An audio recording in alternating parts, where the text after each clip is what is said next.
कई अच्छी खबर है, खासकर व्यापारियों के लिए। चलिए अब आते हैं प्रक्रिया पर। मान लीजिए कोई नया उद्यमी है या किसी का पुराना उद्योग आधार है और वो अब उद्यम रजिस्टर करना चाहता है, तो उसे क्या करना होगा? क्या ये प्रक्रिया बहुत जटिल है, बहुत भागदौड़ है? नहीं, अच्छी खबर यह है कि प्रक्रिया काफी सरल रखी गई है और ये पूरी तरह से ऑनलाइन है। पूरी तरह ऑनलाइन?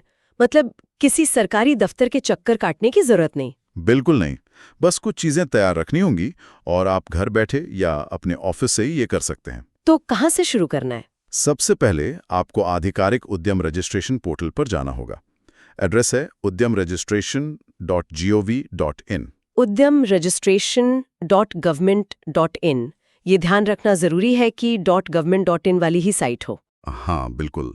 मिलती जुलती नकली वेबसाइटों से सावधान रहना चाहिए। ठीक है, पोर्टल पे गए, फिर? पोर्टल पर आपको सबसे ऊपर ही विकल्प दिखेगा, for new entrepreneurs who are not registered yet as MSME, या कुछ इसी तरह का। अच्छा। अगर आप पहली बार रजिस्टर कर रहे हैं या पुराने UAM वाले हैं, तो आपको यहीं से शुरुआत करनी है। ओके। इस पर क्लिक किया। इस पे क्लिक करने के बाद? इस पर क्लिक करने के बाद सबसे पहले आपको अपना 12 अंकों का आधार नंबर दर्ज करना होगा और उद्यमी का नाम जैसा आधार कार्ड पर लिखा है बिल्कुल वैसा ही डालना होगा। ठीक है। फिर वैलिडेट एंड जनरेट OTP पर क्लिक करना है। तो आधार जरूरी है? हाँ, आधार अनिवार्य है।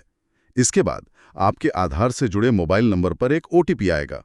वो OTP आपको स्क्रीन पर दर्ज करके अपना आधार सत्यापित करना होगा। ये किसके आधार से होगा? मालिक के? हाँ, प्रोप्राइटरशिप फर्म के मामले में प्रोप्राइटर का आधार, पार्टनरशिप फर्म में मैनेजिंग पार्टनर का और कंपनी या LLP के मामले में अधिकृत हस्ताक्षरकर्ता का आधार इस्तेमाल होता है। ठीक है, आधार वेरीफाई हो गया, फिर?